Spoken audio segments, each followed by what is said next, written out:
C'est l'histoire d'une princesse exilée du Burundi, Esther Kamatari, fille du prince Ignace Kamatari, une dynastie qui a régné sur le Burundi pendant près de 5 siècles. Esther a vu le jour le 30 novembre 1951, une enfance heureuse au palais, une vie qui bascule en 1964. Son père est assassiné, elle n'a que 13 ans, fin de la monarchie, début de l'exil.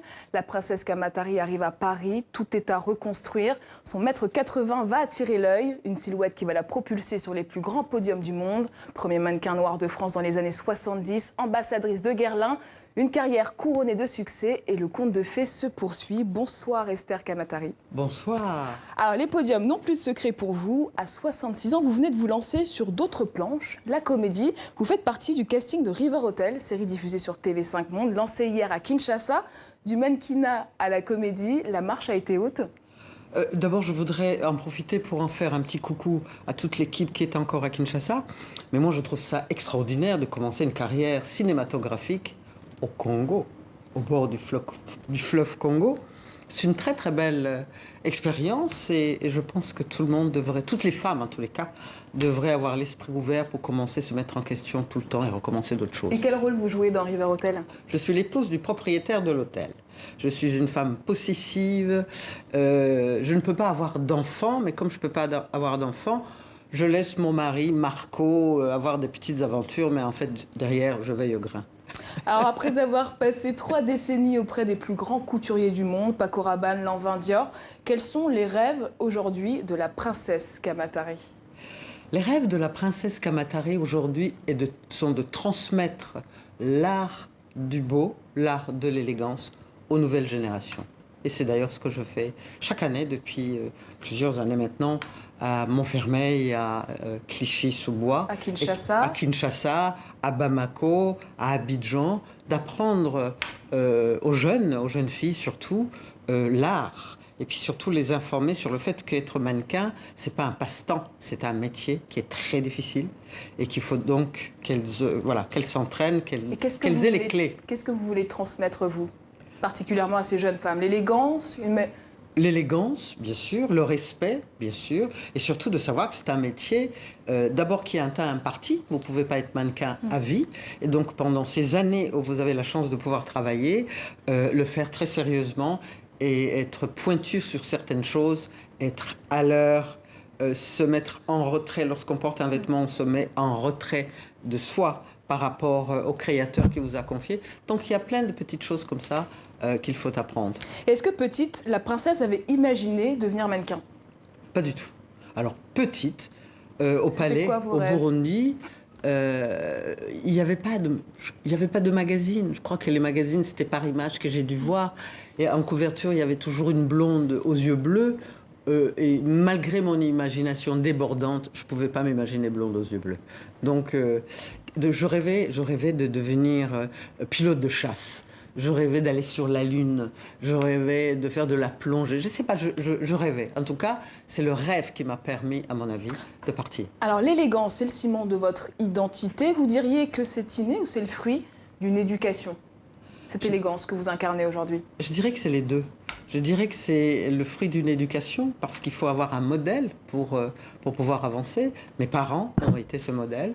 Et ensuite, au fur et à mesure, au fil du temps, parce qu'on est curieux, on regarde, on apprend. Je crois que c'est la chose la plus importante, c'est d'apprendre, d'avoir assez d'humilité pour se dire qu'on ne sait pas tout. Mais l'éducation, forcément. Sans éducation, c'est mort. Et quels ont été vos plus beaux souvenirs d'enfance au palais? Mes plus beaux souvenirs d'enfance au palais, c'était le dimanche, quand le roi Mwambutsa m'a mené au cinéma, dans une voiture décapotable style américaine. C'est le frère de votre père? C'est le frère de mon père, dans cette voiture décapotable, et qui me donnait Alors, évidemment, je ne sortais pas par la portière, parce que c'était trop facile, il fallait que je saute. Et qui me donnait de l'argent pour que j'aille au cinéma, et que j'invitais tous les copains du quartier, et donc on achetait les billets. La première partie allait voir le début du film. Quand il sortait, on mettait le tampon sur la main. Quand il revenait à l'entracte boire le Fanta, c'était une deuxième équipe qui allait. Et puis à la fin du film, on se racontait toute l'histoire ensemble. Ça, c'était une belle histoire. Ah, vous me disiez en préparant cette interview qu'être princesse revenait à être une sorte de courroie de transmission pour la famille royale. Qu'est-ce que ça veut dire? Ça veut dire que nous étions élevés comme tous les autres enfants, parce qu'il ne fallait pas faire de différence, il ne fallait pas se prendre la tête. Être princesse n'est pas une fin en soi. Faut-il encore le mériter? Donc, comme nous étions élevés avec des autres enfants, nous les écoutions et nous racontions ce que nous avons entendu, ce qui se passait dans leur rougeau chez eux, et ça permettait à nos parents de réparer. Et il y a l'exemple de la feuille de bananier, racontez-nous. Ah oui, alors cette histoire elle est magnifique. Donc j'allais à l'école primaire comme tous les enfants, etc. J'avais des chaussures, les autres n'en avaient pas. Donc quand je sortais du palais, je les enlevais, je les cachais derrière une touffe d'herbe, j'y allais pieds nus comme les autres. Et tous les midis, moi, on m'envoyait à manger dans... Vous savez, à l'époque, les tupperwares n'existaient pas, mais je sais plus comment ça s'appelle, qui se superposent avec du poulet, de la viande, de la sauce. Un repas, oui. Un repas. Et les autres élèves avaient leur dîner, parce qu'ils n'avaient pas eu le temps de préparer le déjeuner, qui était dans des feuilles de bananier enroulées comme ça et qui déposaient au-dessus de la fenêtre de la classe. Et je passais ma matinée à chercher ma victime du jour, c'est-à-dire que j'échangeais mon repas. Ça veut dire que tous ces élèves, chacun pouvait manger au palais, et moi, je mangeais dans leur rougeau. Et il y avait des aspects moins drôles de la vie de château?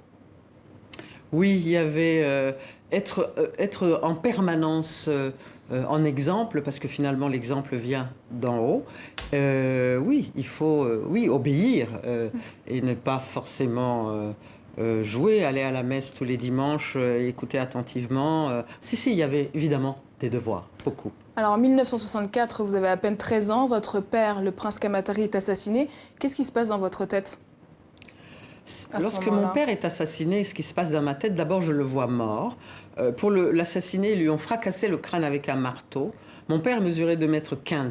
Et le voir dans ce cercueil tout petit, déformé, je me suis dit que je ne pouvais pas vivre dans un pays qui tuait les pères et que j'allais tout faire pour le quitter.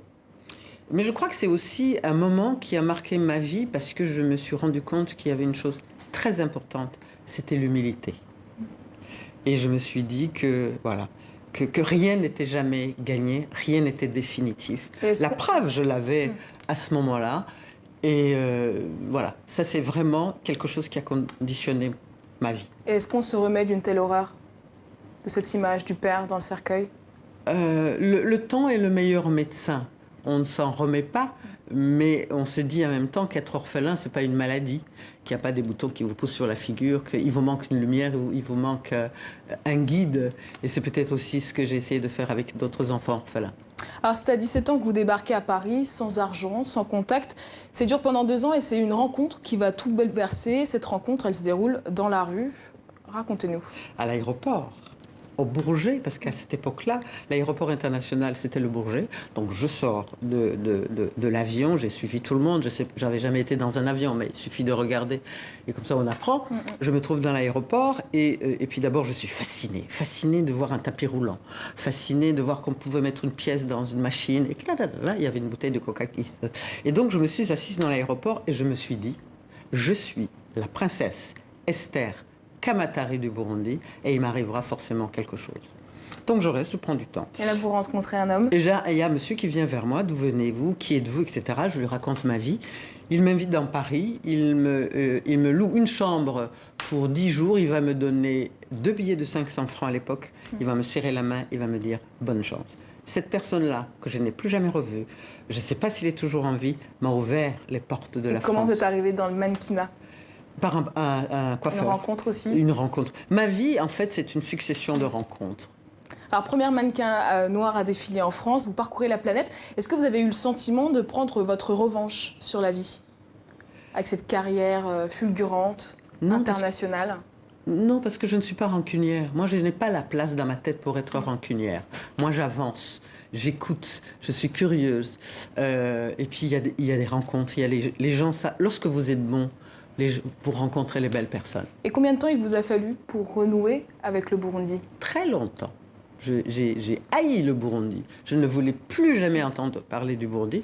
Mais en même temps, je me revendiquais toujours, c'était vraiment contradictoire, je me revendiquais toujours la princesse du Burundi. C'est ma mère qui m'a reconnecté avec le Burundi. Elle était venue pour notre mariage en 86 et c'est elle qui m'a réouvert les portes du Burundi. Alors avant de finir, une dernière de vos casquettes, ambassadrice de Guerlain, vous partez à Abidjan demain pour fêter les 190 ans. En tant que femme africaine, qu'est-ce que vous avez apporté à cette maison de luxe rapidement? Le partage de l'art du beau. La beauté est universelle et dans cette universalité de beauté, les Noirs en font partie. Merci pour ce beau message, Esther Kamatari, princesse du Burundi. Merci d'avoir accepté de vous livrer sur le plateau de TV.